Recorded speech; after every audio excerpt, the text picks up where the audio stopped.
تخيلوا معايا، انتوا في أوضة ضلمة ماسكين شمعة وقدام مراية، بتبصوا على انعكاسكم وتبدأوا تقولوا ليدي ماري، ليدي ماري.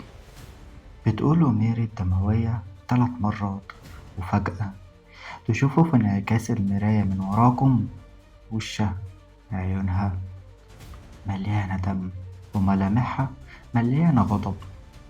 ممكن تبقى لوحدها، وممكن تكون شايلة طفل ميت. لو كنتم معزوزين هتفضل تبصلكم من غير ما تتحرك، لكن لو مشيت الأمور بطريقة تانية ممكن تنط من المراية وتهجم عليكم، تأذيكم أو حتى تقتلكم. بس مين هي بلودي ماري؟ وهل الأسطورة مجرد خيال مرعب، ولا في قصة حقيقية وراها؟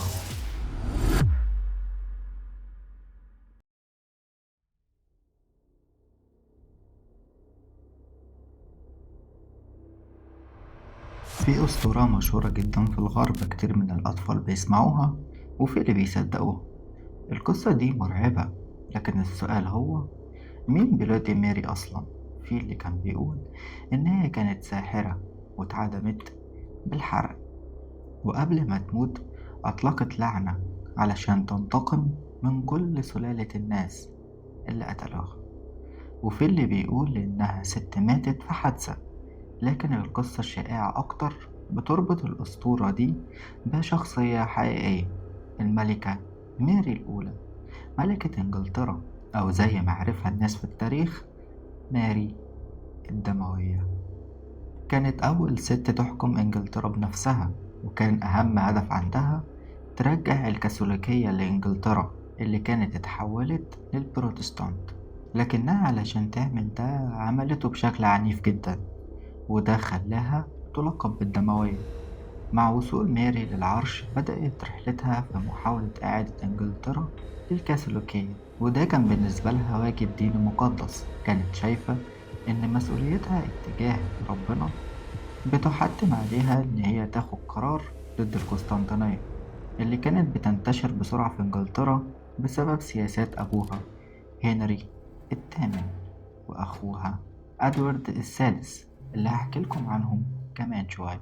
لكن محاولاتها لإعادة الوحدة الدينية ما كانتش سلمية، بالعكس اتحولت لفترة من أكتر الفترات الدموية في تاريخ إنجلترا. ماري أعادت تفعيل قانون قديم اسمه قانون الهرطقة، اللي كان بيحكم بحرق أي شخص بيرفض التخلي عن أفكاره الدينية المخالفة للكاثوليكية.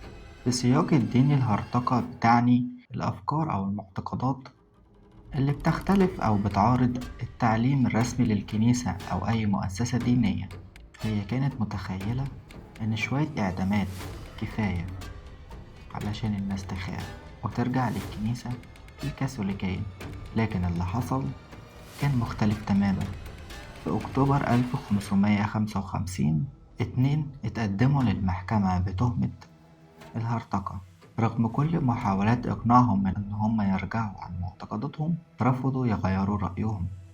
في يوم تنفيذ الحكم اتحرق الاتنين قدام الناس في مشهد مرعب. في اللحظات الأخيرة واحد منهم قال للتاني خليك قوي وكون راجل، النهاردة هنشعل نور في إنجلترا بنعمة ربنا، النور ده عمره ما هيطفي. الجملة دي كانت تحدي رمزي لسيطرة ماري، وبدأت تعكس صورة الضحايا كأبطال ومقاومين للقهر الديني. الإعدامات ما وقفتش هنا. ما بين 1555 و 1558 في 3 سنين بس ماري أمرت بإعدام حوالي 300 شخص بالحرق. الناس دول ما كانوش كلهم رجال دين بارزين، لأ ده كان فيهم مزارعين وستات وناس بسطاء جدا.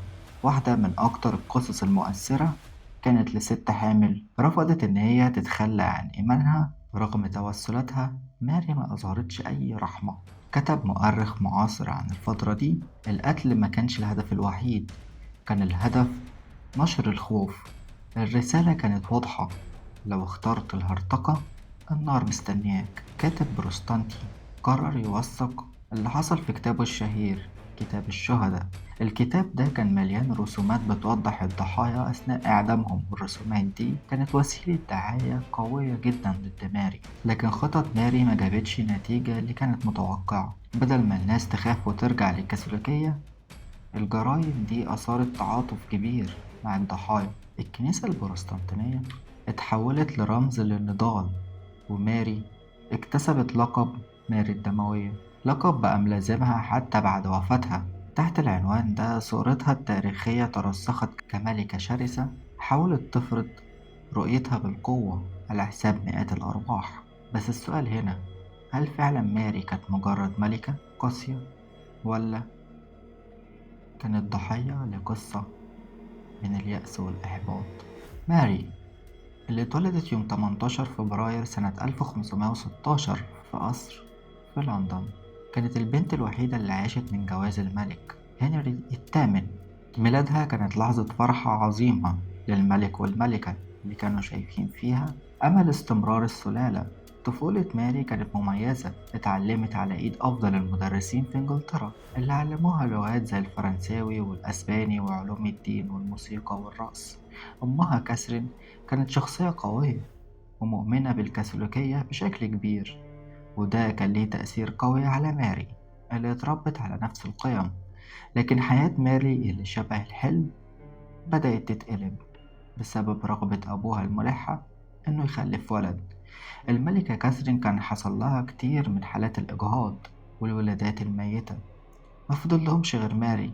الفشل ده في إنجاب ولد خلى هنري يدور على حل، وفي بداية العشرينات بدأ اهتمامه يتحول ناحية آن بيلين، واحدة من خدامات الملكة. آن بيلين كانت عكس كاثرين تماما، شابة مليانة حيوية وعندها موقف قوي إنها مش هتبقى مجرد عشيقة. آن طلبت الجواز، وهنري اللي كان مغرم بيها وعايزها بأي تمن قرر إنه يطلق كاثرين.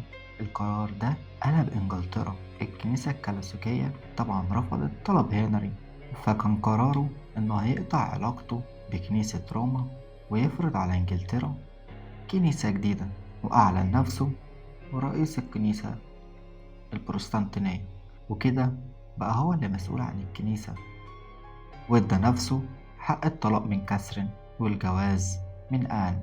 بالنسبة لكاثرين وميري، اللي حصل كان كارثة.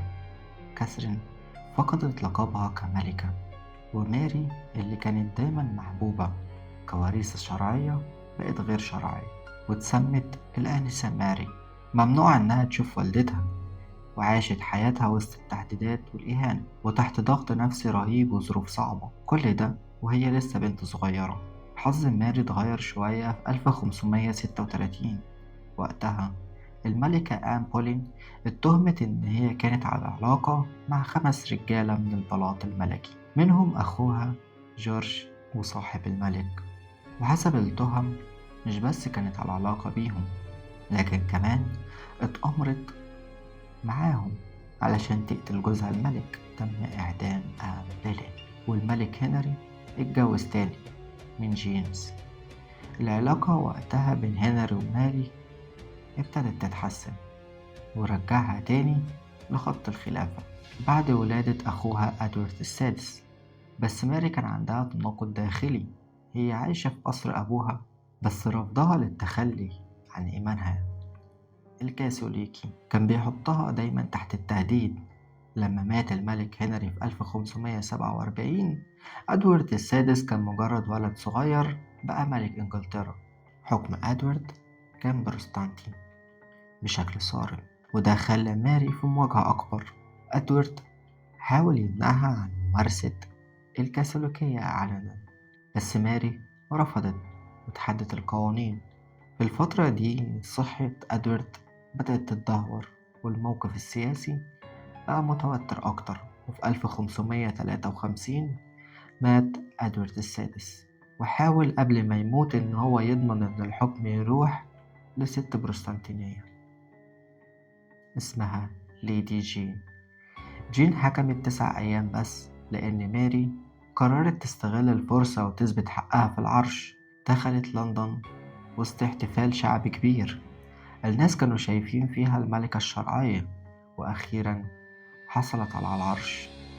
ماري كانت شايفة دورها كملكة إن هي ترجع إنجلترا للكاثوليكية، وأول خطوة عملتها إنها اتجوزت الملك فيليب التاني ملك أسبانيا في 1554، وده كان جواز سياسي لتعزيز علاقتها بأسبانيا الدولة الكاثوليكية القوية. بعد الجواز بدأت ماري في تنفيذ خطتها الدينية، وزي ما حكيت لكم رجعت القوانين القديمة اللي بتعاقب على الهرطقة وبدأت تطبيقها بشكل دموي. ماري مش بس اتهزمت في السياسة والدين، لكن كمان حياتها الشخصية كانت مليانة بالإحباط. ماري حلمت إن هي تخلف وريث للكاثوليكية، وفي وقت كانت فاكرة إن هي حامل. بطنها كبرت وأعراض الحمل بدأت تظهر عليها، لكن بعد شهور من الانتظار اكتشفت إنها كانت ضحية حمل وهمي، والحلم اللي كانت متمسكة بيه اتحطم. ودي كانت صدمة كبيرة جدا. تانية، ماري ماتت سنة 1558 وهي عندها 42 سنة، بعد ما عانت من أمراض كتير زي سرطان الرحم والكبد. أختها إليزابيث الأولى ورثت العرش ورجعت إنجلترا للطريق القسطنطي. حكم ماري كان قصير لكن مليان بالدم والرعب. رغم إن هي كانت شخصية مليانة بالألم والغضب، العالم فضل يفتكرها بلقب ميلادي ماري. وحتى الأسطورة اللي بتتقال عنها في المرايات مليانة نفس الحزن والرعب اللي عاشته في حياتها.